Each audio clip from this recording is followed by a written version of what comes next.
నమస్కారం. ఆలోచన అమృతానికి స్వాగతం, సుస్వాగతం.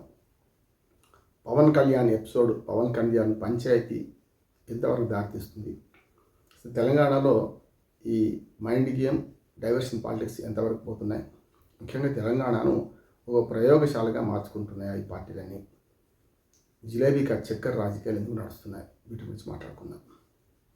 మొదలుగా పవన్ కళ్యాణ్ నిన్న ఏదో సభ పెట్టే గురించి మాట్లాడి తర్వాత వెనక్కి వస్తాను. తెలంగాణ రాష్ట్రం విడిపోయి ఆంధ్రప్రదేశ్ నుంచి సరిగ్గా 12 సంవత్సరాలు అయిపోయింది. నిన్నటి 13 సంవత్సరాలు అయిపోయింది. 13వ సంవత్సరం సందర్భంగా ఆవిర్భావ దినోత్సవం, తెలంగాణ ఆవిర్భావ దినోత్సవం సందర్భంగా ఆనందంగా అవతరణ దినోత్సవం జరుపుకునే వేళ మన పెళ్లి ఇంటి ముందు చావు డప్పు మోగించినట్టు పవన్ కళ్యాణ్ నిన్న మీటింగ్ టైం ఎన్నుకోవడం, ముహూర్తాన్ని ఎంచుకోవడం తప్పు అంటున్నాను. ఎందుకు తప్పు అవుతుంది? ఎక్కడైనా తిరగవచ్చు కదా, దేశంలో ఎక్కడైనా ఎవరైనా పార్టీ పెట్టవచ్చు, ఎవరైనా పోవచ్చు అనవచ్చు. చెప్పాను కదా, పెళ్లి బాజాలు మోగుతున్న ఇంటి ముందు నుంచి కాబడిన శవం లేకున్నా మనం చావు డప్పు మోగిస్తే పెళ్లి చేసుకునే వాడికి ఎలా ఉంటుందో అట్లాగే ఉంటుంది తెలంగాణ ప్రజల మనస్థితి అంటున్నాం. దానికి పూర్వరంగానికి వస్తే, గతంలో జనసేన ఇక్కడ పోటీ చేయలేదు కదా. తెలంగాణలో 8 అసెంబ్లీ సీట్లలో 2023లో పోటీ చేసింది, ఒకటి గెలవలే. కూకటిపల్లితో సహా 8 చోట్ల పోటీ చేసింది, గెలవలే కదా. చాలా రాష్ట్రంలోని తెలంగాణ రాష్ట్రంలో చాలా జిల్లాలో పోటీ చేసింది జనసేన. ఎక్కడ డిపాయిడ్ దక్కలే, ఎక్కడ గెలవలే. డిపాయిడ్ దక్కకపోయినా గెలిచిన ఎక్కడ. అట్లానే మున్సిపల్ ఎన్నికల్లో 16 చోట్ల పోటీ చేస్తే 2 చోట్ల వాళ్ళ పలుకుబడితో నెగ్గినాం. వాళ్ళు అంటున్నారు సరే జనసేన గ్లాస్ గుర్తు నెగ్గింది, సరే మంచిదే కాదంటలేదు. గ్లాస్ గుర్తు జనసేనది కనుక జనసేన పేరు మీద 2 కౌన్సిలర్లు కూడా గెలిచింది, మంచిదే. కానీ రాజకీయాల్లో కొత్తగా ఇవాళ అలాగే జనసేన పార్టీ పెట్టిన తర్వాత చాలా రోజులు ఓపికబడి చాలా రోజులు ఆంధ్రప్రదేశ్లో పోటీ చేయలే మొదటి 5 ఏళ్లలో. తర్వాత 2019 పోటీ చేసి 2 చోట్ల ఓడిపోయింది పవన్ కళ్యాణ్. అన్ని చోట్ల ఓడిపోయింది. ఒక్క సీటుగా ఏదో ఒక సీటు వచ్చింది. ఆ ఒక్క సీటుకు నా బలంతో వచ్చింది, పవన్ కళ్యాణ్ సంబంధం లేదని ఆంధ్రప్రదేశ్లో ఎమ్మెల్యే చెప్పుకున్నాడు, గెలిచిన ఎమ్మెల్యే కూడా. తర్వాత వైసీపీకి వెళ్ళిపోయినాడు. అట్లా చూసుకుంటే తెలంగాణలో కొత్తగా ఎంట్రీ ఇచ్చింది కాదు జనసేన. మొన్న ఏది మున్సిపల్ ఎన్నికల్లో, అంతకుముందు 2023లో అసెంబ్లీ ఎన్నికల్లో పాల్గొన్నది. భంగపడ్డదా గెలిచిందా అది వేరు. కింద పడ్డ మీద పడ్డ నాదే పై చేయండి ఎవడేం చెప్పలేడు. ఎప్పుడైతే నాగేశ్వర్ గారి వివాదం, అంటే విశ్లేషకుడైన నాగేశ్వర్ గారి వివాదం మొదలైందో, అప్పుడు నాగేశ్వర్ గారు నిజంగా చెప్పాలంటే తప్పేం చేయలే. నాగేశ్వర్ గారు అడుసుదొక్క నెల కాలుగడిగిన నేను కూడా చేసిన. కానీ ఆయన వెనక్కు తీసుకోవడంతో ఆయన తప్పని ఆయన ఒప్పుకున్నాడు కనుక నేను అనడం ఎందుకు? కనుక ఒక దశలో విశ్లేషకులుగా మనం చాలా రకాలుగా ఉంటాం. ఉదాహరణకు తమిళనాడులో స్టాలిన్ గెలుస్తారని నేను అన్నా. తక్కువ అంటే చావు తప్పి కన్నుండట పోయినట్టు ఆ ముగ్గురు పోటీ పడుతుంటే ఇటు విజయ్ పార్టీ ప్రభుత్వ వ్యతిరేక ఓట్లు గుంజుకుంటుంది, అటు అన్నాడీఎంకే గుంజుకుంటుంది. ఈ రెండింటి మధ్యన 40%, 35% ఓట్లతో స్టాలిన్ గెలుస్తున్నాను. కాలే కదా. బట్ నేను తప్పు చేసినట్టుగా విజయ్ నా మీద కేసు వేయాలి. నువ్వు ఎట్లా చెప్పినావు? అందరి మీద ఒక్క సర్వే సంస్థ తప్ప అందరూ నేను విజయ్ గెలుస్తున్నాను ఎవరు చెప్పలే. అట్లానే పశ్చిమ బెంగాల్లో మమతా బెనర్జీ కొంత చావు తప్పిన కళ్ళలో గెలుస్తుంది అనుకున్నాం.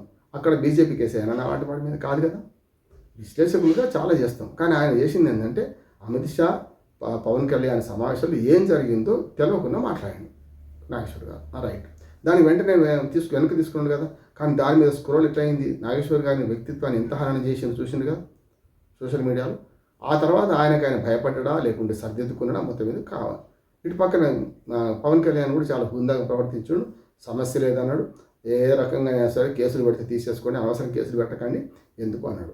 విశ్లేషకుడికి ప్రాంతం అంటగట్టాల్సిన అవసరం లేదు, అట్లాగే పవన్ కళ్యాణ్ కూడా ప్రాంతం అంటగట్టాల్సిన అవసరం లేదు.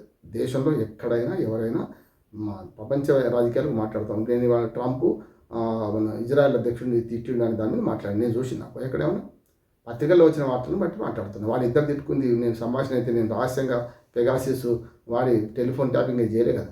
నాకేం తెలుసు? వాళ్ళే పత్రికల్లో వచ్చింది, అమెరికన్ పత్రికలు ప్రముఖంగా వచ్చింది, ఎందుకు కావచ్చని విశ్లేషిస్తారు. అందుకని విశ్లేషకులు ఎప్పుడు కూడా అన్బయాస్డ్ ఉండాలి కాదంటలేదు. కానీ అందులో కూడా ఆయన అక్కడ ఏం జరిగిందో చెప్పిండు, అది తెలియకుండా చెప్పిండు అని ఆయననే విత్డ్రా చేసుకున్నాడు నాగేశ్వర్ గారు. అది అయిపోయింది, యాక్చువల్ అయిపోయింది. కాగానే దాన్ని ఆసరం చేసుకుని ఇద్దరు ఇప్పుడు బీబీ మియా రాజీ హోతో కాజీ కయగలితే అని సామెత. అంటే భార్యాభర్తలు మంచుకున్నాక మధ్యాహ్నం పురోహితుడు ఏం చేస్తాడు? పెళ్లి చేసి ఇడిచిపెడతాడు అంతే తప్ప చెరగొట్టాడు కదా. ఎందుకంటే అది ఉర్దూ సామెత ఎందుకు వచ్చిందంటే అది అగ్రిమెంట్ మ్యారేజ్ కనుక ముస్లింలది. వాళ్ళిద్దరూ ఒకటే అయిపోయిన తర్వాత కాజీ అన్నాడు మీ చెల్లదు మీ పెళ్లి చెల్లదు అంటే కూడా ఏమో అది ఇద్దరు ఒకటే అయింది. భార్యాభర్తలు ఒకటి అన్నప్పుడు వీడు ఏం చేస్తాడు? అందుకని ఇది ఉంటుంది.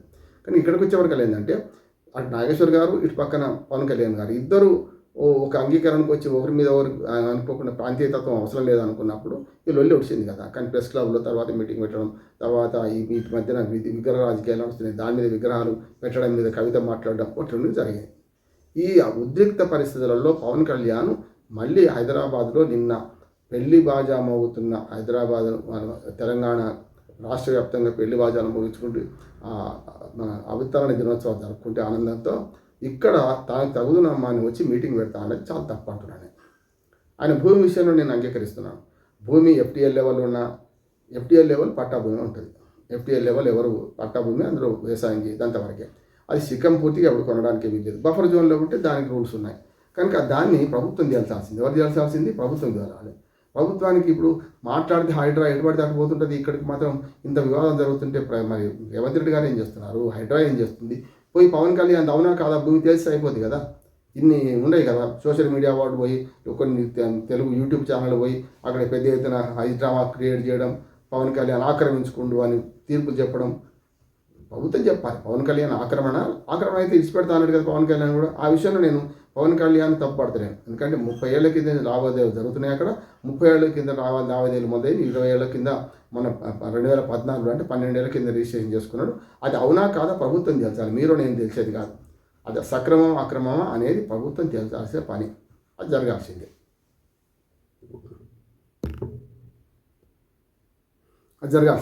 అందుకని నేనేమంటున్నానంటే ఇక్కడ ఏం జరగాలి ఏంటంటే పవన్ కళ్యాణ్ ఇప్పుడు రావడం సమయం సందర్భం అంతకంటే కాదంటున్నాను. ఈ మొత్తం వివాదం వల్ల ఏమైంది, తన భూముల గురించి వచ్చింది వాళ్ళు భూమి ఆక్రమణదారు అంటున్నారు. అసలు ఆక్రమణదారులు చాలామంది ఉన్నారు భూములు అంటున్నారు. తెలంగాణ వాడు కూడా అందుకని కాలేజీ నాటకం ఏమన్నాడంటే మన ప్రాంతం వాడే దోపిడీ చేస్తే ఇక్కడనే పాతి పెడదాం, నిలువెత్తి పాతి పెడదాం, ప్రాంతీయతరుడు దోపిడీ చేస్తే పొలిమేర దాకా తరిమి కొడతాం, చంపమనిలే పొద్దున తరిమి కొడతాం అన్నాడు. ఇవాళ కబ్జాదారులు అందరూ పవన్ కళ్యాణ్ భూమి గురించి చేస్తున్నారు.